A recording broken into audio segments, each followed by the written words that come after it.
D-man Isaac Shocker down the wing, forehand, backhand, tucks it in, goal!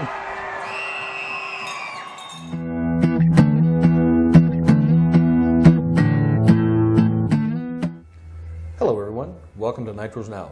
I'm Jim Scott. And I'm Steve Peterson, and have we ever got a good show for you tonight?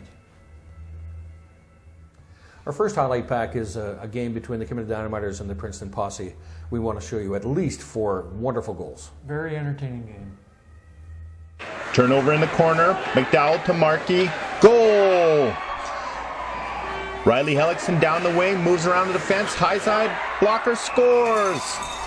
Hard forecheck in the corner, Buckley to Kuzner, short side goal! Buckley in the corner to Klainsbond, back to Buckley, scores! What a goal. Today we're going to be speaking with the coach of the Kimberley Dynamiters, Roman Volpat. Roman, the Dynamiters is a different team than it was last year. You've got a bunch of players coming from Alberta and a bunch of players coming from Penticton. I guess the first question I want to ask is the recruiting. How did you happen to come across these players, and how did you convince them to come to Kimberley? Well, I gotta say it's mostly Jordan.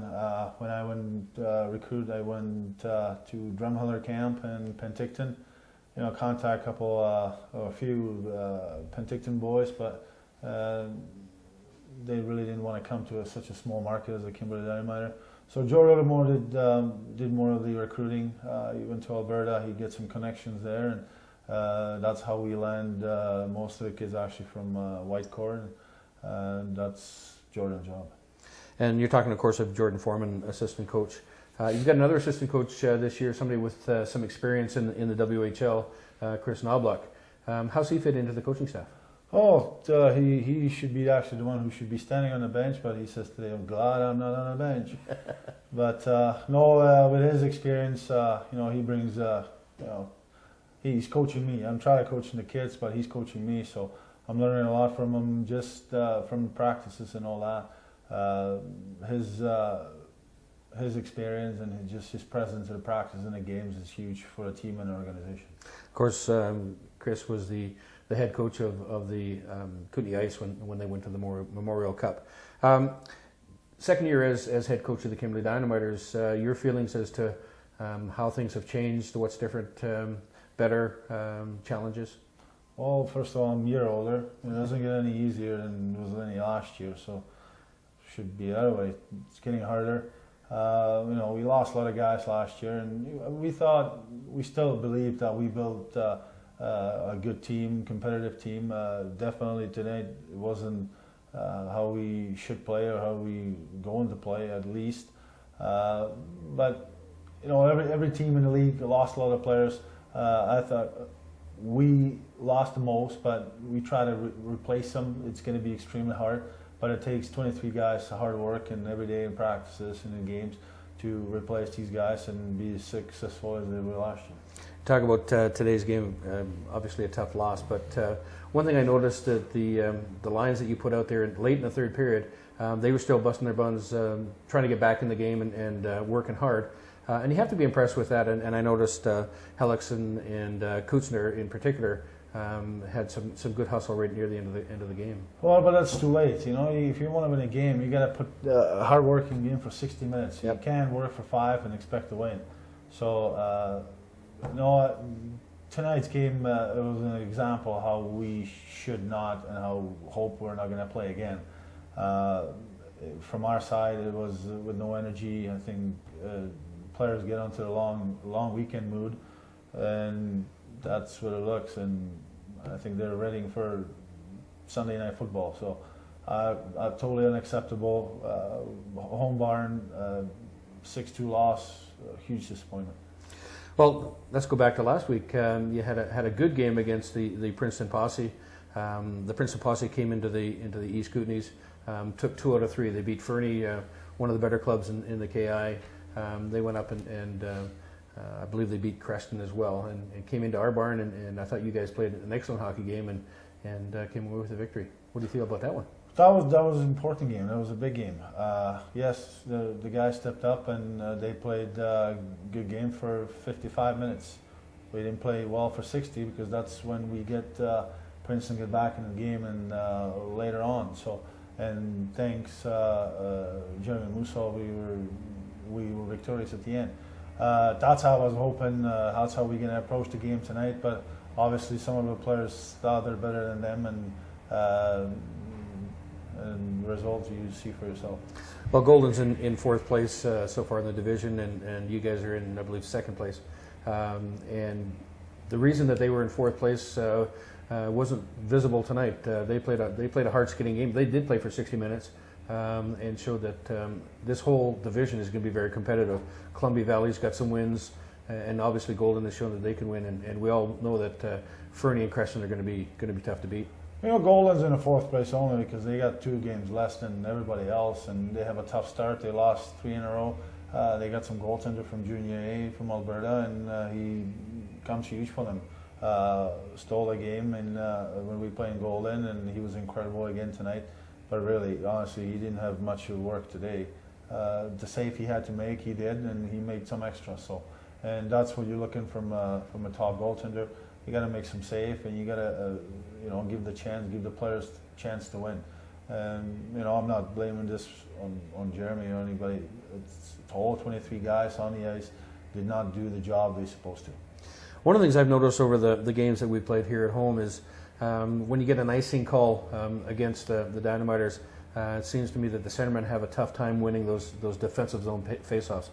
What are you doing as a coaching staff to kind of make that better? I don't know. This is driving me nuts. I can understand. I've been a center I played center all my career, and again, I try to tell them, you win the face-off, you don't have to chase the puck. You're in the position of the puck. And our centermen, they think they're playing a face-off just because. And it's not only a centerman's job; it's the whole 5 guys in here. They got to be alert. They got to know where they go. And yeah, thank you. And unfortunately, the first goal was an example of straight lost face-off, and guys didn't go through, no block shots, and 2 free guys front of the net. And that's something we got to work on in practice. So, and as an ex-centerman, as you say, is when you're in a defensive zone face-off, the worst thing that can happen is you lose the face-off.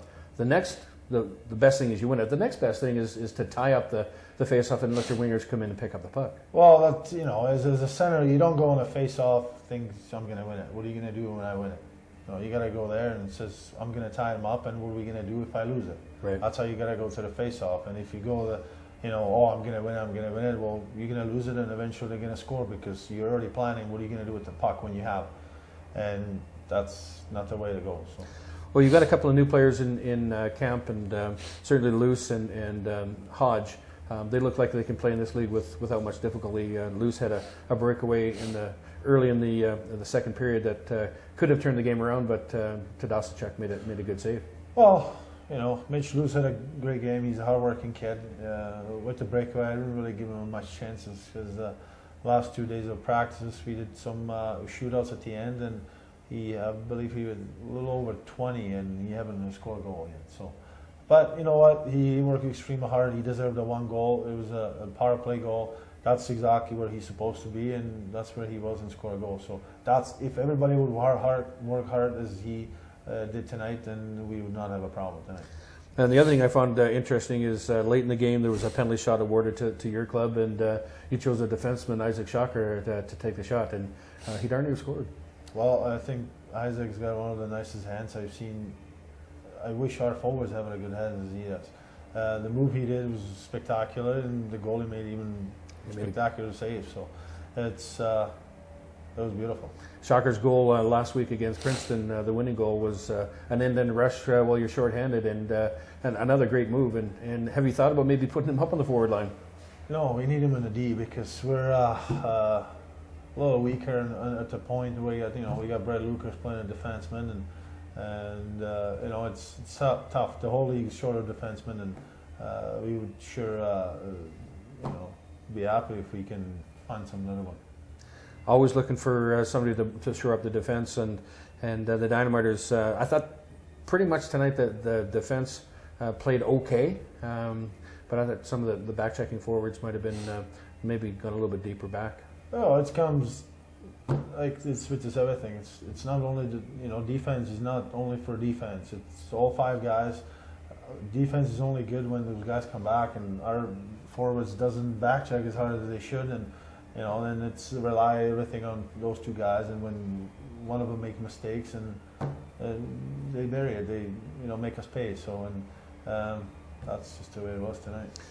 And looking at the, I was going to say they're looking at the rest of the schedule. Obviously, I think every team is still looking for late cuts from junior A teams and other players to come in. How satisfied are you with the general makeup of the lineup that you have now? Well, after tonight, not really, but it's still early in the season, and if we can make changes after every game, then we won't have anybody left after. So we got to be patient. It's a long season, and we believe we build a good enough team to be successful. And it's only up to the guys. If they're going to bring it every night, we'll be successful. If they don't, then it's going to be an extremely long season. Well, speaking of every night, this is a home-and-home series with the Golden Rockets. What do you say to the team before they head up to Golden tomorrow night? Oh, we're not going there tomorrow. We'll just send our scoring sheet, and we're going to save money on the trip, and just watch a football game or go for a beer. So, no, this is another. I don't really like that trip. It's 3 hours, and so I don't want to waste it. So I'm gonna tell the guys, we travel all the way down here, and just make sure you give your best, and at least you can look in the mirror after the game. Says, I work my best, and it didn't happen. And I told them, you're gonna lose some games, but if you work hard for 60 minutes and you lose some game, then at least you can look at each other and says, well, we tried. Tonight's game is totally unacceptable. All right. Well, Coach, appreciate you coming out after a tough home loss. We do appreciate it. Thank you. Thanks for having me. Roman Volpet, the head coach of the Kimberley Dynamiters. Our second highlight package is between the Kimberley Dynamiters and the Golden Rockets. The Dynamiters took it on the chin, but we can show you a couple of goals and when Riley Stashenko tried to get his team fired up in the third period. Yeah, they started late this game, but there were some highlights for sure. Clings one down the wing to Tatlock. Goal! Shot from the point, redirect, loose, scores! More Riley Stashenko stepping up for the team against a tough guy, Mark Lepen. This is a spirited bout.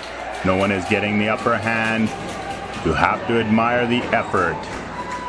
Boy, these two are really going at it. The refs are letting them go to the ice. Oh, there goes the helmet. Penalty shot, Isaac Shocker takes it slow, few moves, and saved by Todashchuk. That has been the source. Thanks for watching tonight's Nitros Now. I'm Jim Scott. And I'm Steve Peterson. We'll catch you later.